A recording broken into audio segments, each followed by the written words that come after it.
Yo, this is Jerningham here. We're going to be watching Boris Johnson.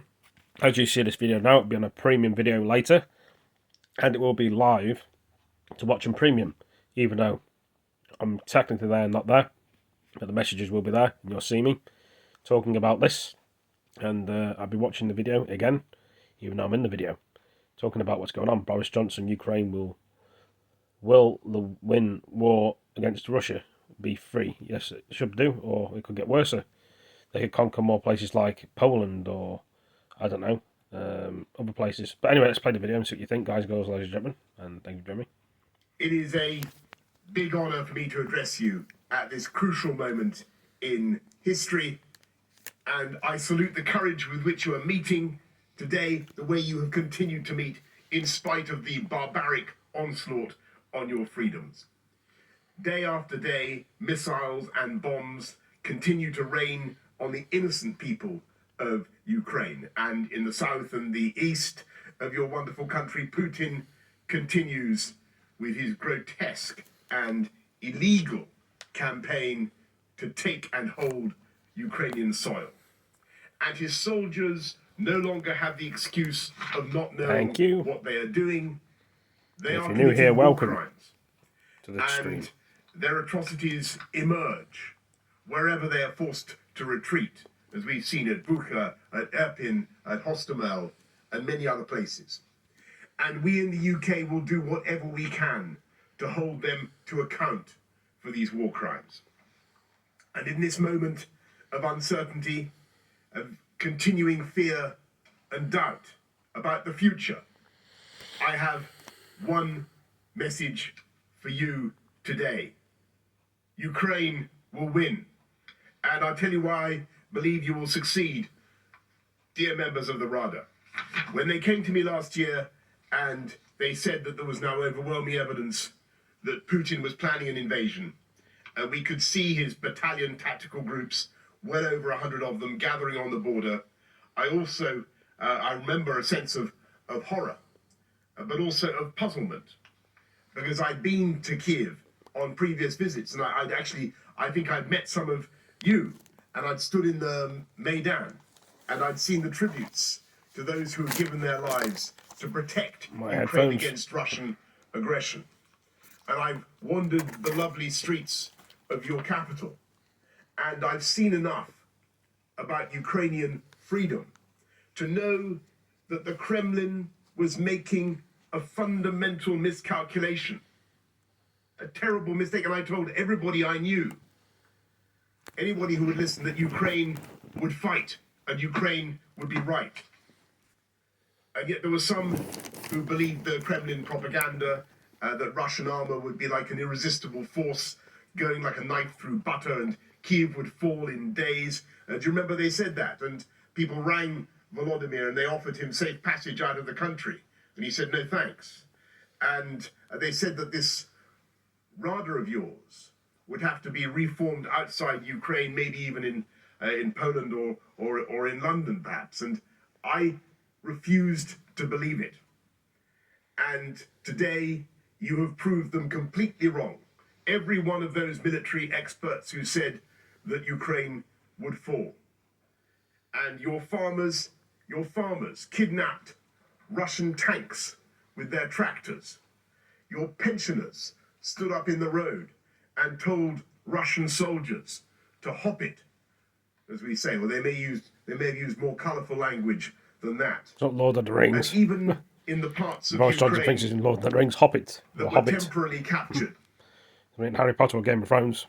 your populations, your indomitable populations, turned out to protest day after day. And though your soldiers were always outnumbered, 3-1 it is now, they fought with the courage and the energy of lions. And you've beaten them back from Kiev. You have exploded the myth of Putin's invincibility. And you've written one of the most glorious chapters in military history and in the life of your country. The so-called irresistible force of Putin's war machine has broken on the immovable object of Ukrainian patriotism and love of country. This is Ukraine's finest hour that will be remembered and recounted for generations to come. Your children and your grandchildren will say that Ukrainians taught the world that the brute force of an aggressor counts for nothing against the moral force of a people determined to be free. They will say that Ukrainians proved by their tenacity and sacrifice that guns and tanks cannot suppress a nation fighting for its independence. And that is why I believe and I know that Ukraine will win. You've proved the old saying. It's not the size of the dog in the fight. It's the size of the fight in the dog. And, which is an old English saying. I don't know how well that translates into Ukrainian, but you get what I'm trying to say. And as you turned the Russian army back from the gates of Kiev, you not only accomplished one of the greatest feats of arms of the 20th century, 21st century, you achieved something deeper and perhaps equally significant. You exposed the historic folly that Putin has made. When a leader rules by fear, and when he rigs his elections, and when he jails his critics, and he refuses to have a free media, and he listens just to sycophants, and when there's no limits on his power, that is when he makes catastrophic mistakes. And it's precisely because we understand this danger in Britain and in Ukraine, and precisely because we are democracies, and that we have a free media, the rule of law, free elections, robust parliaments, such as your own. We know that these are the best protections against the perils of arbitrary power. And when an autocrat deliberately destroys those institutions, he might look as though he's strong, and some people might even believe it, but he's sowing the seeds of catastrophe for himself and for his country, because there will be nothing to prevent him committing another terrible mistake. Putin's mistake was to invade Ukraine, and the carcasses of Russian armor littering your fields and streets are monuments not only to his folly, but to the dangers of autocracy itself. And what he has done is an advertisement for democracy. On a day when Putin thought he would be in charge of Kiev, I had the honor of being able to visit your wonderful city, and I saw the defiance of the people of Ukraine. And I know so much about the terrible price that Ukrainians have paid and are paying for your heroism. Today, at least one Ukrainian in every 4 has been driven from their homes. 2/3 of all Ukrainian children are now refugees, whether inside the country or elsewhere. So no outsider like me can speak lightly about how this conflict could be settled if only Ukraine would relinquish this or that piece of territory, or we find some compromise for Vladimir Putin. And we know what happens to the people who are left behind in the clutches of this invader. And we who are your friends must be humble about what happened in 2014. Because Ukraine was invaded before, for the first time, and Crimea was taken from Ukraine. And the war in the Donbass began. And the truth is that we were too slow to grasp what was really happening. And we collectively failed to impose the sanctions then that we should have put on Vladimir Putin.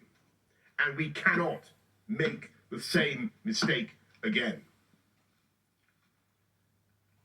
And it's precisely because of your valor, your courage, your sacrifice, that Ukrainians now control your own destiny, and you are the masters of your fate, and no one can or should impose anything on Ukrainians.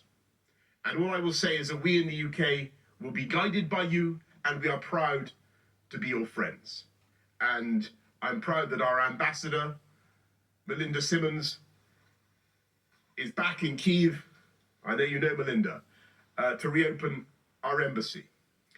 And in January, of course, as you were kind enough to say, Mr. Chairman, just before Putin launched his onslaught, we sent you plane loads of anti-tank missiles, the NLAVs, which I think have now become popular in Kiev and elsewhere. And we have intensified that vital effort, working with dozens of countries, helping to coordinate an ever bigger supply line.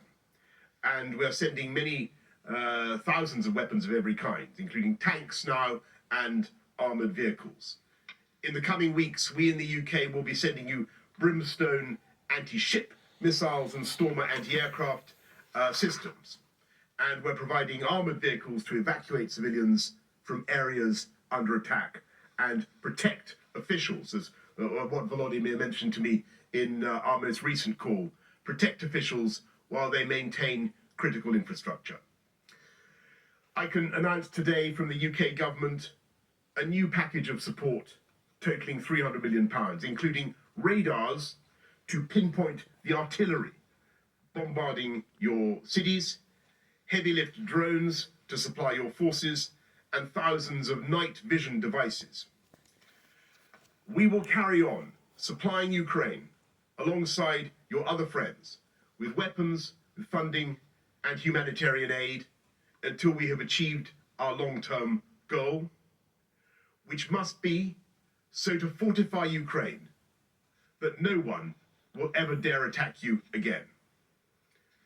Here in the UK, in my country, you will see Ukrainian flags flying everywhere, from church spires and in shop windows.